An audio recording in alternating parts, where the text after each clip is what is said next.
Am I racist? Yep.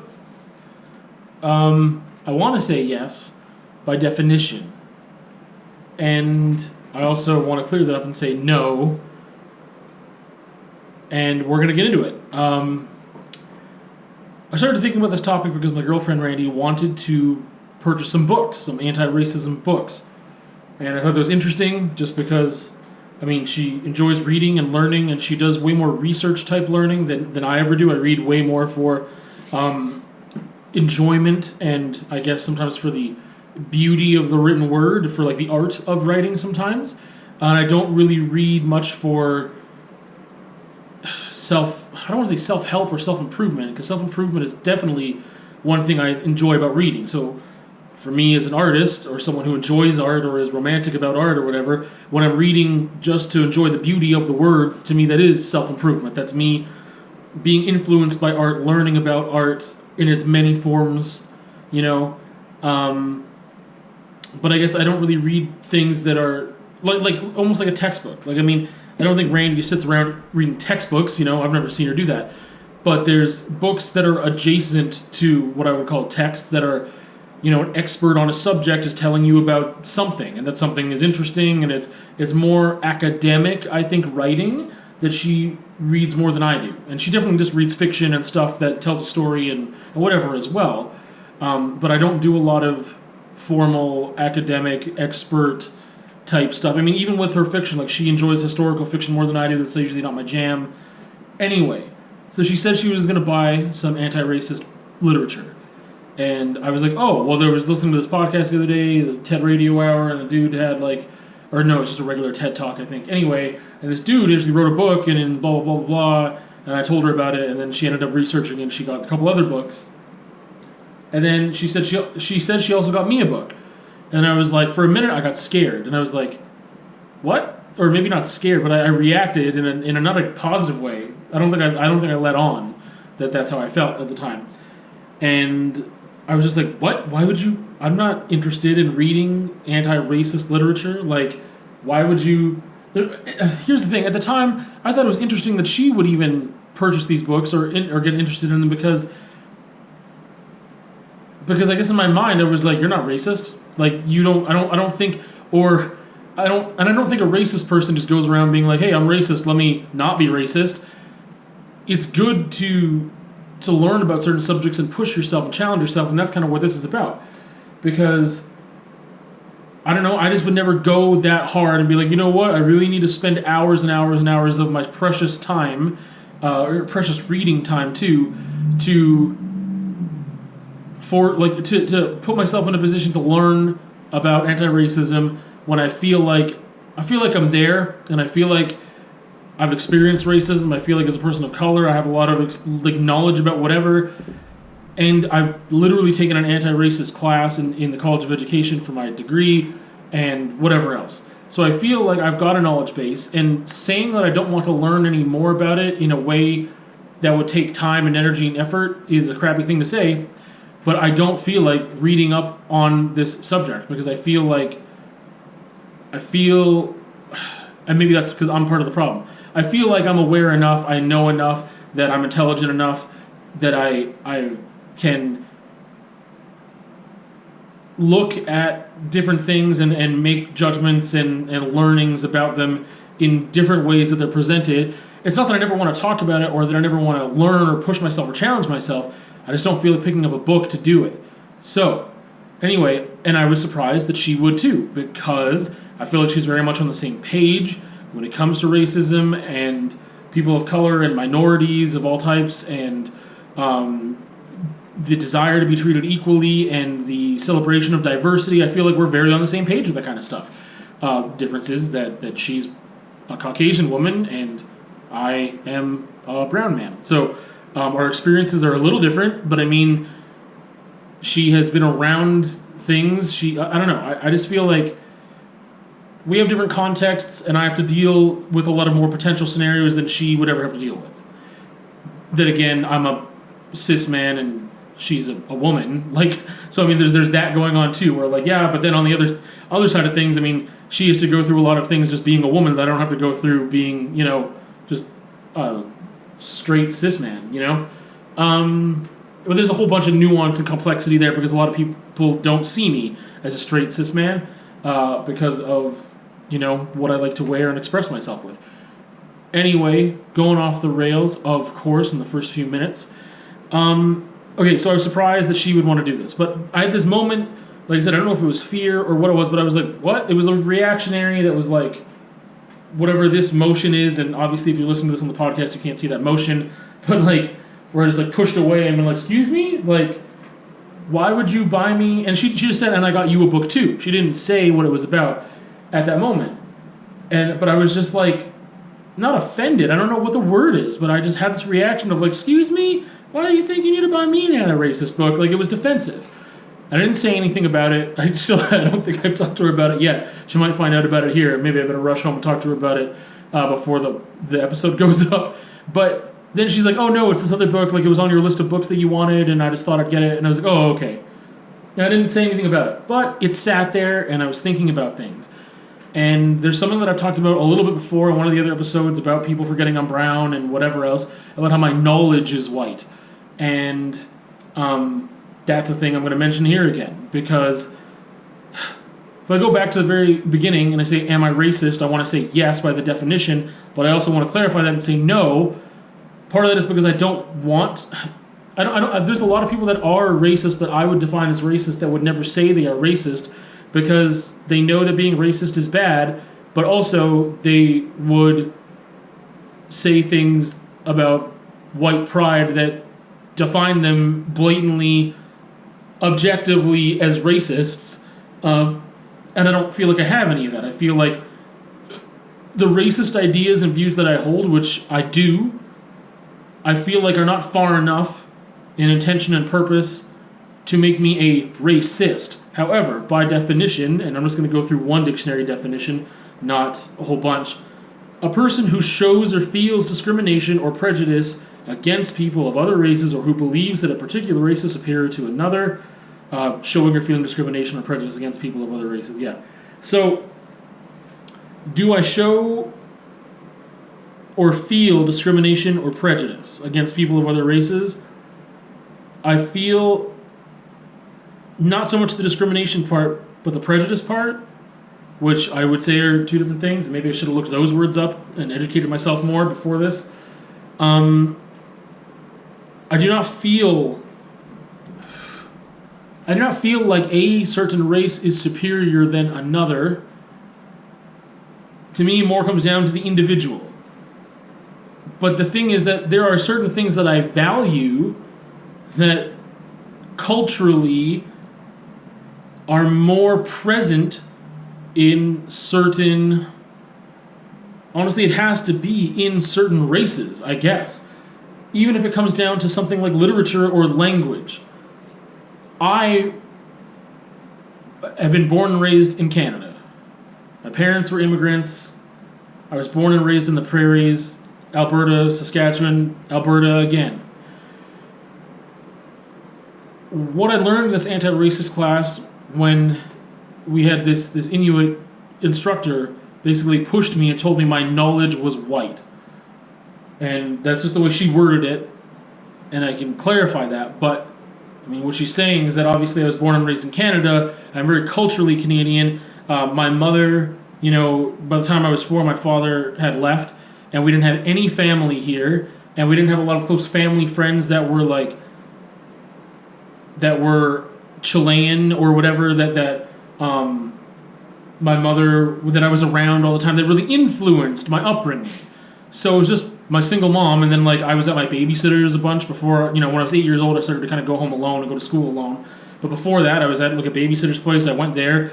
They were all Caucasians. They had 4 kids that were all teenagers when I was 10 and 10 years old and stuff, or 8 years old. Well, I stopped going there at some point before we moved anyway. But yeah, they were all Caucasian, all 6 people in that household. And I was around mostly white teachers, the majority white students. You could call it a white curriculum because I'm sure that, whatever. But the values being white, I mean, if we trace that back to, let's just go to Great Britain I mean, that's really where a lot of this stuff is coming from. I mean, was a British colony for the most part. We've got French, we've got some other things going on. Obviously, we have a high Aboriginal population in Canada, and especially in certain areas, the prairies and wherever else. However, how they influence Canadian culture, not so much.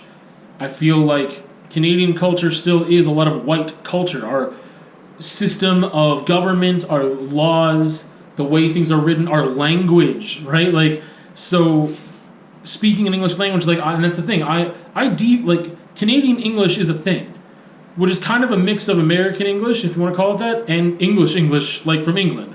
It's kind of a mix. There's certain things that are acceptable.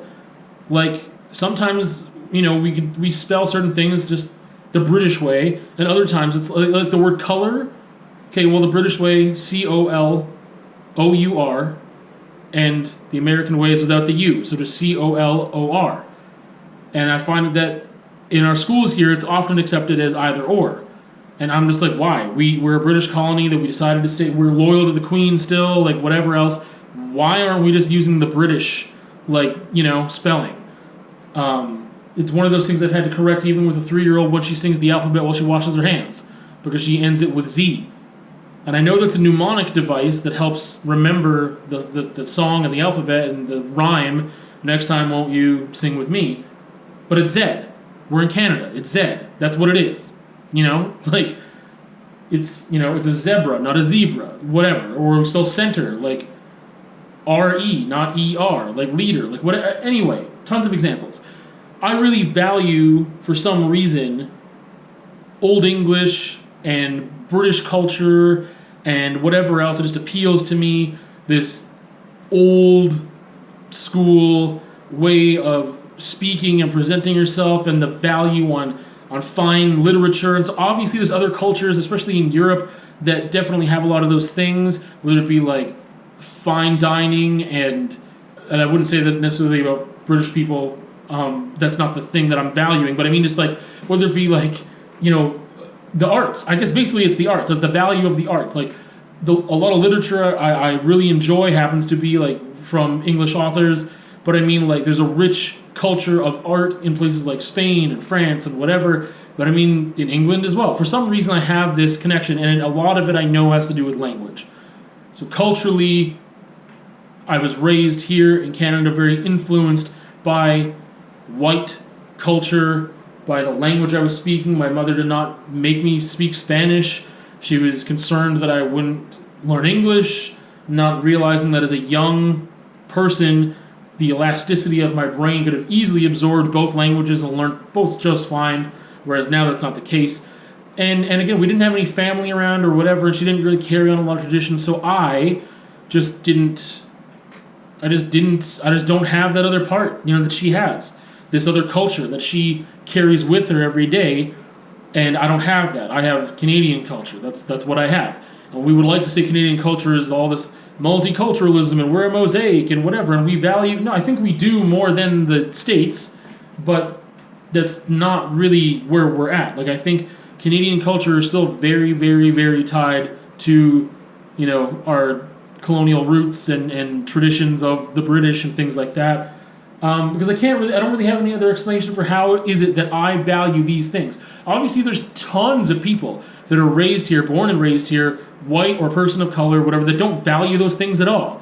They don't value literature and whatever else in any way, let alone certain types of literature or their language or whatever. But something about just me, my nature and nurture combined in the environment I was, again, nurtured in, like grew up in, something just clicked, everything just melded together so that I just value these things. And that my knowledge, my base of knowledge from school and also socially and whatever else is very white. I mean, I had friends of color that also were in the same boat as I was, though. Like, the music we listen to, the things we enjoy, how we spend our free time, like the hobbies, the whatever, like our sense of humor sometimes, like all these things, like, it's something that I spoke about in an earlier episode about how people in my life, like friends and other people that know me for a long time, sometimes forget that I'm not white. because I don't interrupt the flow of conversation with some offbeat weird thing, either that I don't understand or that they don't understand. Like, what? Like, because, oh yeah, culturally in my country or whatever, we do things differently, and like, oh yeah, like, no, we're on the same playing field. Like my knowledge base is very similar to theirs. The only difference usually comes in with me being maybe 5 years older than, you know, some of these people, like former bandmates and stuff that are still good friends. Like that, there's an age gap, and that's where it's like, what is that reference? What did you just, what? Like, or, you know, when did a computer get introduced into my life versus theirs, or things like that, age gap things. But not cultural, like, touchstones, yeah, and unless it's a time thing. It's just something that just doesn't come up where someone sees me all that different if they're talking to me, because we can reference the same things in culture, and we have the same, you know, again, cultural touchstones. We have the same base of knowledge. It's there. So, anyway, in saying all that, one thing that comes with that, and I can't say, like, this is an attempt to take some responsibility, because I'm not passing the buck onto, this is how I was raised, so there it is. But at the same time, there is something to say for the fact that I grew up in certain places with certain people around me, and the culture there influenced and helped shape me to a degree, and I can either take that experience and just be like, oh, that's how I was raised, so whatever, or I can take that experience and decide, use some critical thinking, whether or not it was a good thing or a bad thing. Racism falls into this thing, because I believe that I make snap judgments about everybody. I just believe it's a thing that's innate in me more so than other people, but also it's something that maybe we can rewire the synapses and change our behavior, and maybe I won't make snap judgments as much as I used to. I don't think I do already. The past couple of years I've noticed a difference. But sometimes it does happen with race, because where I was growing up in Saskatchewan, so let's just say Saskatoon, I feel like there's a very racist culture there against Aboriginal people. And I believe that growing up in that area, that definitely played on me, and that I became a part of that. I had acquaintances. I don't know if I ever had any real close friends, you know, that were Aboriginal, but I have had acquaintances I've been friendly with, that I had no issues with, that I didn't put certain judgments on them, because again, when you talk about a whole group of people versus, you know, an individual right in front of you, and even that individual hates when people of their own community exemplify this negative stereotype, it's kind of like, oh yeah, but you're not like them, and there's a lot of problems there. I like to say that I would judge people individually. However, there's times where I have noticed that I definitely base some prejudice on race, because if I look at homeless individuals, now not all homeless people are the same. Not all homeless people do the same things, have the same, you know, dependencies or issues or whatever, or act the same. But when I look at white homeless people versus Aboriginal homeless people, I see them as different.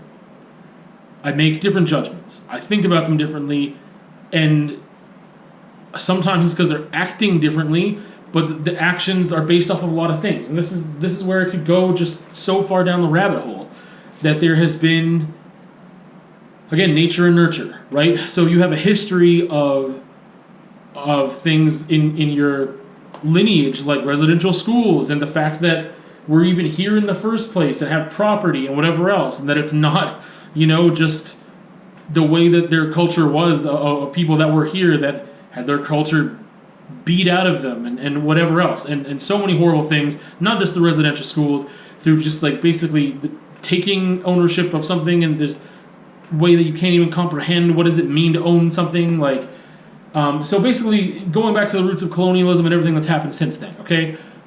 That isn't something that isn't a baggage that someone else is carrying. So that's something that I guess we should recognize. We being me. So that's something that I should recognize. That,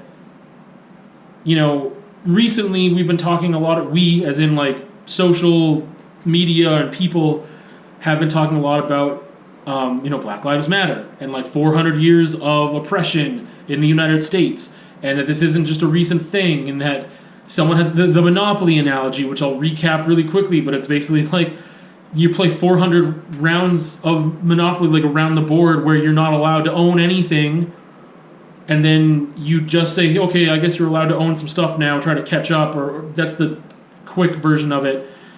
How can you do that? And that those 400 turns of not being able to own property or make money or blah, blah, blah, blah, blah, that those things are going to have an effect on you as a culture, not just as an individual. So it's one of those things where I have a really hard time, because I feel like there's a certain part of it is cognitive ability, part of it is just circumstances and whatever else that add to that I see certain things in a way of nuance and complexity, but in the context of you can change, in the context of it's a whole other topic, but I very seldom feel empathy or sympathy for people who overdose on drugs. Doesn't matter their race, doesn't matter anything.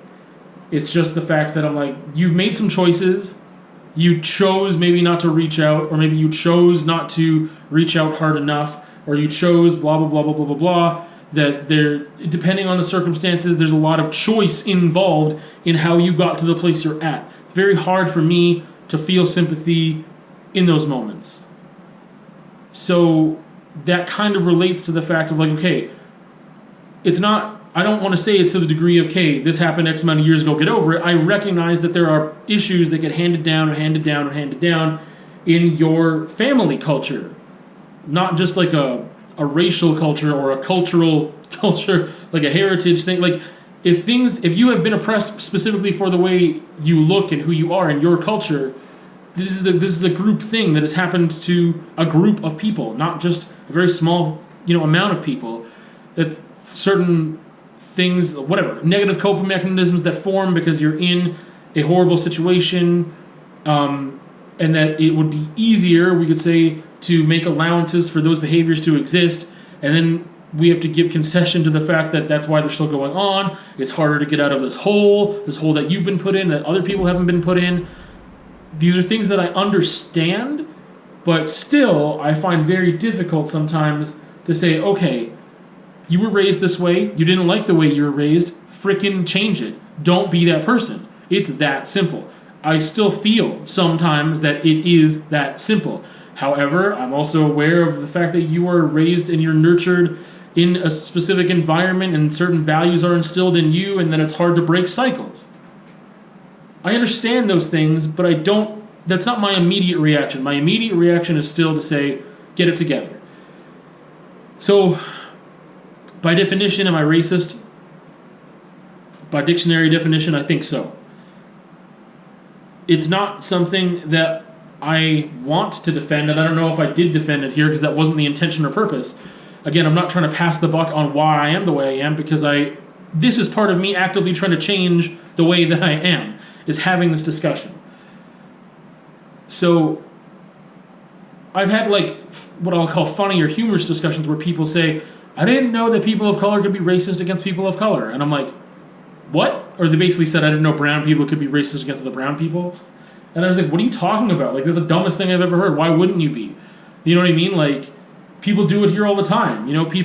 I remember even growing up, I didn't even know where Newfoundland was. I knew nothing about it. And other white people would talk about how Newfies are all dumb. And like, that was a thing. I was like, oh, okay. Like, but I mean, there's discrimination against, like, Irish and English and Scottish and Australian and blah, blah, blah, blah. Like, there's all these different cultures. And despite the fact that they are the same skin tone for the most part, I think that sometimes there are certain stereotypes of those people that other people make and whatever else. So, I don't know. It's just one of those things. I'm like, yeah, that's a thing. Of course, if, white people call other white people trash because of a certain list of criteria. It's not always based off of one individual, but I mean that one individual has to fit the criteria. Anyway,